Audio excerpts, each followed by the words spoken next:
côté boobu. waaw parti je dis que Diomaye a raison lu tax.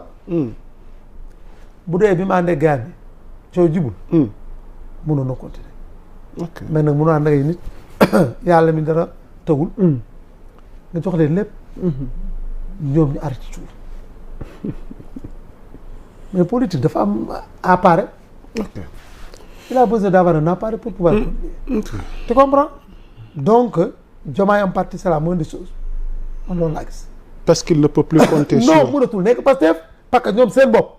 pourtant il se réclamait de Pastef. xam nga doomu graaw sax. waaw yow généralement kañ nga naan dégg congrès d'un parti à quelques semaines des élections yow ñu nekk en 2026 nga def congrès ba noppi gaawantu ni Ousmane Sonko mooy suñ candidat moo leen am lu ngeen di nëbba parce que bu fekkoon ni Sénégal fi mu toll ni tàng ni ñu góor-góorlu boo demee këram le petit déjeuner a établi son certificat de décès tey jii bourse sociale noonu ñu bloqué ko tey jii 3000 déflaté tey jii partout foo dem c'est la dèche mooy di ak li ñuy wax la paupérisation des masses populaires je pense que Sonko bu amoon tuuti xel moom ñu àndal.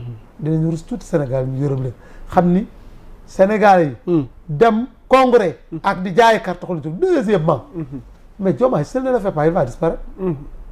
Sénégal c'est la première fois un premier ministre hyper puissant dem ànd ak ñoom dem Azalaï sans informer le président def li mu def deuxièmement. tournée yi Diomaye doon def yëpp benn premier ministre benn ministre topp. il a fallu que fin bi ñu ñaxtu ko. ñu topp ko te yemuma foofu. c'est la première fois te na nga rappelé ni ci Diomaye. mu toog mooy karo bi ñu demee au niveau de Sicap.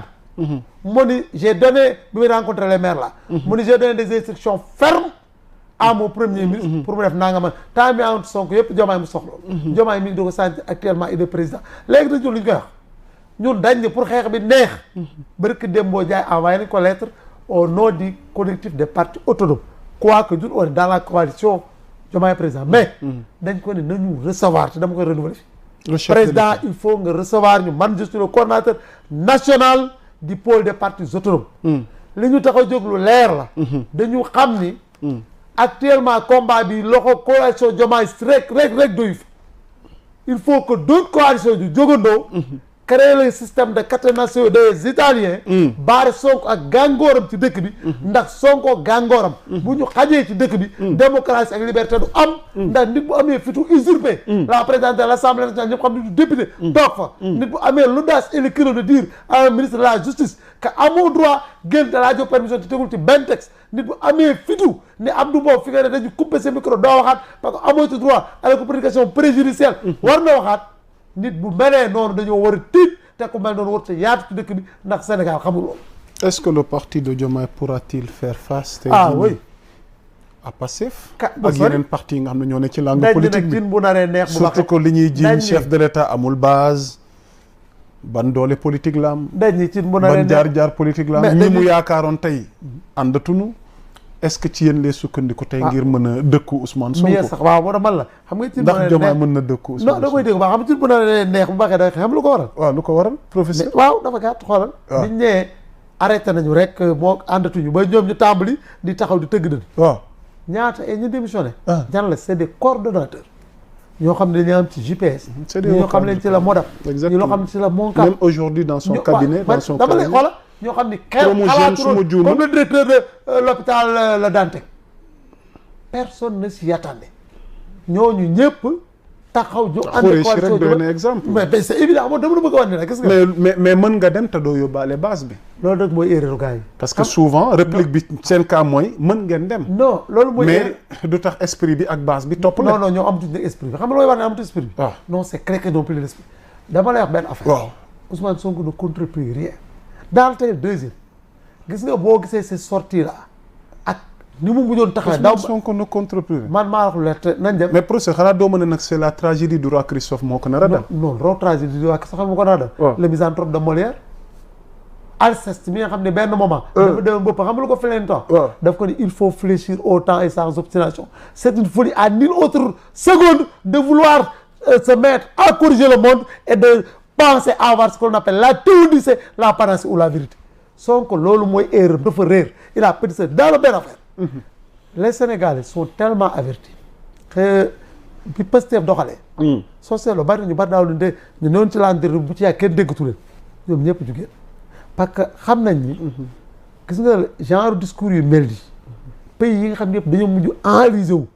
nii la demee parce que Diomaye leeral donc ñun ñoo ko njëkk xam sax ci lu bari tax.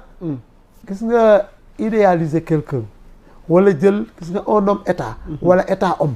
wala homme lige. jamono jooju jeex na ci Mao Zedong on parle même de messianisme. man la jeex na ci Mao Zedong. homme providence. waaw moo amatul jeex na ci Mao Zedong malheureusement.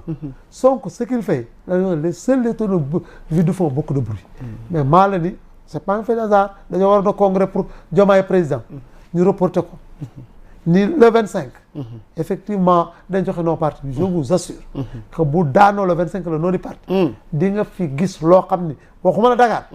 dans les 45 départements kii di wër le Sénégal communauté. partout foo dem même le plus petit hameau la coalition Diomaye président ak majorité écrasante parce que Sonko dafa sonal Sénégal yi politique bi fi bëggoon a dem mënatul jàll politique de vendetta politique boo xam ne bi ñëwee ñëpp lañ dañoo doo kaso arrêté les BTP alors que li ñu jaawale mais booy doon jóge tey afiyaaru de bund yëmbal wala kër alaaji Paate xëy la matin dikk fii Dakar nekk ci Gambie ñafe ci waar bu ñu demee booru 15 heures 11 heures ñu mën a envoyé seen kër benn transfert d'argent pour ñu mën a toog lekk loolu yëpp on l'a arrêté Bara Tall ñëpp xam nañ c'est un grand industriel Jean Lefebvre moom fu mu ne sax génn nañ ils ont fait une conférence de presse moom ak les décideurs mu ni dañu noppi rek mais maintenant actuellement nous sommes au fond et si on ne fait même pas attention waxuma fond mais au risque même de rendre gorge mais c'est extrêmement grave te loolu lan moo ko indi c'est cette politique de diabolisation bi Sonko bëggoon moo da bëggoon nañu xaral ñëpp dëgg ci Diomaye au début ànd naa ak moom mais biñu demee aussi ni ñaan le bon sens et la chose du monde la mieux partagé quand il s'est rendu compte que yoon bi ñu jaar ni it is a century way comme le disent les Anglais c'est l'impasse ça n'a pas de sens alors que on n'a pas élu on n'a pas défait Macky et Amadou Ba pour installer les gosses de Pastef ou bien le Pastef pour effectivement mettre les Sénégalais dans l'insécurité, dans la paupérisation, dans le mauvais être, ça pose problème. C'est pourquoi Diomaye en tant que tel mérite d'être accompagné dans ce qu'il est en train de faire. Nous le ferons et dañuy wax leen nañ ko jàpp ñoom nu mu leen jaaral Pastef ak gàngooram ñu yàq dëkk bi jaaral nañu lu ko raw ñu redressé dëkk bi te bu ñu ko waxee ñu gëm ko en 88 quand Abdou Diouf de taxe de jeunesse malsaine j'étais le président de la toute puissante commission revendicative du foyer du lycée Malick Sy en 94 bi ñu ñëw fii à l'université Kandou Kanaka avec la réforme ñuy tëj université pour la première fois j'étais l'une des personnalités les plus en vie du CE lettres institut du département d'espagnol kon du tey lañ tàmbalee xeex on se bat parce que le pays là risque d'aller à volo tel Abdou Diouf waxoon laay dellusi nee na je pouvais décréter l'état d'urgence sur tout l'étendue du territoire mooy 88 mu ne je ne l'ai pas fait bon benn journaliste Aziz Diop moo ko posé question mu ne ko je ne sais pas monsieur Diop qu'est-ce que vous voulez me reprocher mu ne ko moi je pouvais décréter l'état d'urgence sur tout l'étendue du territoire je l'ai décrété que Dakar parce que je ne suis pas maximaliste ni ko nag si je ne l'avais pas fait ce serait suicidaire laissant le Sénégal en volo s'essioler se détruire politiquement parlant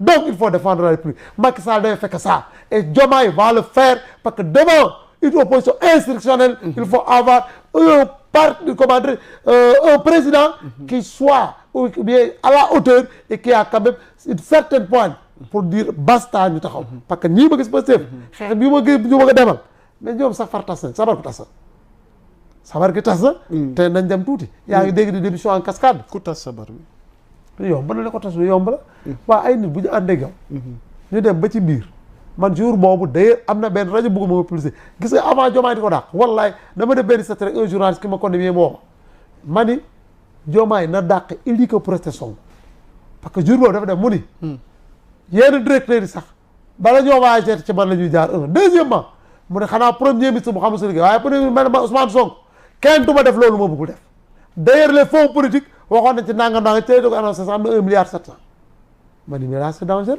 quelqu'un qui est avec un président de la République war a am lu bari lu mu respecté defu ko mu dugg ci wax yi nañ ko dàq ñu ko dàqee lu ñu waxoon kenn du ko dàq mu yàq dëkk bi tàkk mais yamaata li Macky Sall defoon bi Macky Sall dafay guerre pendant 52 jours këram ba buy génn bi muy jëli jumaa doon tàggu doomam bi muy def ba bonam dañ doon laaj pour ñu dugal ko bonam pourtant dañ ñoo ko defee dëkk bi tàkk bi ñu ko yóbboo kaso da nga gis dëkk bi tàkk Macky kay moo dem ba ci biir peut-être boo xam lu tax mu daw donc daal li ma gëm muy lenn tous les patriotes ardents waxuma nag ñoom ni ñu tuddee patriote ñun ñi nga xam dañoo xeex ba dara amul ñafe ko ba fee xaaruñ dara ci politique bi parce que avant la politique teraanga bu yàlla jox ko bu ci def boo ci jëw suñu kër xam ne am nañ waaye nag xeex bi ñu xeex yàgg na te yaa Moussa wax nañ ko le président Diomaye nañu recevoir ñu wax ak moom parce que situation actuelle pays bi ay waxu daaj yoru ko de dangay taxaw carrément ànd ak jox expérience bi carré tour bi ak fit bi jàkkaaroo gars yi